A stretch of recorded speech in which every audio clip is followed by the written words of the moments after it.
नमस्कार बंधुरा तुम्हारा सबाई केमन आछो निश्चयई तुम्हारा सबाई भालो आछो और आमिও खूब भालो आछि। तो आज आमि बानाচ্ছি फुलकपि माछ आलू झोल। तो देखो एखाने आमि फुलकपि आलू केटे निয়েছি, छोट्ट छोट्ट करे केटे निয়েছি फुलकपिटा और आलूटा। और एदिके माछटाते आमि नुन हलुद दिए रेखेছি और माछेर झोलेर जोन्नो मशलार पेस्ट बानिয়েছি একটা। और एखाने पेঁয়াজ और काँचा लंका নিয়েছি 2 পিস।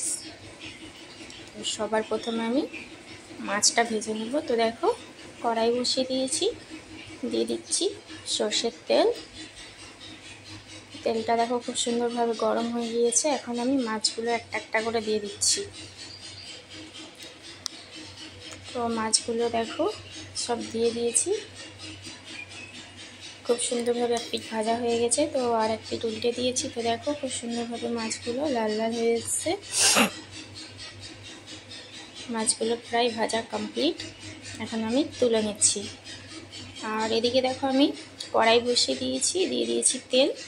তো সবার প্রথমে আমি আলুটা ভেজে নেব ফুলকপি মাছ আলু ঝোলের জন্য। তো দেখো আলু দিয়ে দিয়েছি, আলুটা দিয়ে একটু হলুদ দিয়ে দিলাম।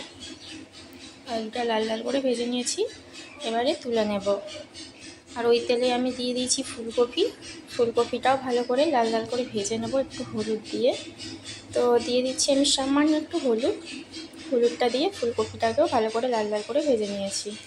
তো এদিকে দেখো ফুলকপি আর আলু ভাজা রেডি আমার, খুব সুন্দরভাবে ভেজে নিয়েছি। এখন আমি ওই কড়াই দিয়ে দিলাম তেল, দিয়ে দিচ্ছি 5 ফোড়ন, দিয়ে দিচ্ছি একটা লঙ্কা শুকনো লঙ্কা, দিয়ে দিলাম পেঁয়াজটা দিয়ে ভালো করে পেঁয়াজটা লাল লাল করে ভেজে নেব। দিয়ে দেবো মশলা। পেঁয়াজটা দেখো ভাজা হয়ে গেছে। এখন আমি আদা রসুন জিরে লঙ্কার একটা পেস্ট বানিয়েছিলাম, মশলার পেস্টটা আমি দিয়ে দিলাম। এখানে 3 চামচ মতো মশলার পেস্ট দিয়েছি।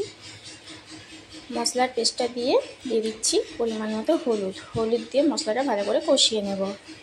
তো দেখো মশলা থেকে খুব সুন্দরভাবে তেল বেরিয়ে এসছে। তো মশলাটা কষানো হয়ে গেছে খুব সুন্দরভাবে। এখন আমি ফুলকপিটা আলুটা দিয়ে ভালো করে কষিয়ে নেব।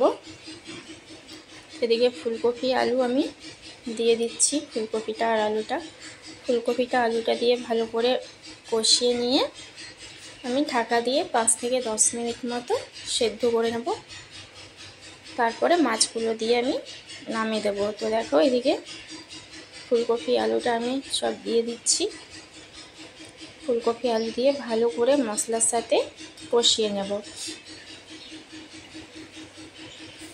এদিকে দেখো ফুলকপি আলু দেওয়া হয়ে গেছে। এখন আমি ভালো করে মশলার সাথে কষিয়ে নিচ্ছি আলু ফুলকপিটা, দিয়ে দিলাম পরিমাণ মতো লবণ। তো এদিকে দেখো আলু ফুলকপি খুব সুন্দরভাবে কষানো হয়ে গিয়েছে, কালার খুব সুন্দর এসছে। আমি এখানে কোনো গুঁড়ো মশলা অ্যাড করিনি, সব বাটা মশলা দিয়েছি আর শুকনো লঙ্কা বেটে দিয়েছি। আমি কোনো গুঁড়ো শুকনো লঙ্কা কাশ্মীরি বা লাল লঙ্কা গুঁড়ো ঝালটা আমি দিইনি, তাও খুব সুন্দরভাবে কালার এসছে। দিয়ে দিলাম পরিমাণ মতো জলটা দিয়ে আমি 5 থেকে 10 মিনিট মতো ভালো করে আলুটা ফুলকপিটা সেদ্ধ করে নেব। তো বন্ধুরা তোমাদের যদি আমার এই রান্নার ভিডিওটি ভালো লেগে থাকে তো অবশ্যই লাইক করো, কমেন্ট করে জানাও যে কেমন হয়েছে। আর অবশ্যই শেয়ার করতে ভুলো না, শেয়ার করে দিও আর অবশ্যই সাবস্ক্রাইব করে দিও।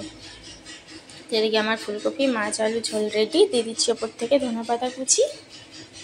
এবার আমি নামিয়ে নেব।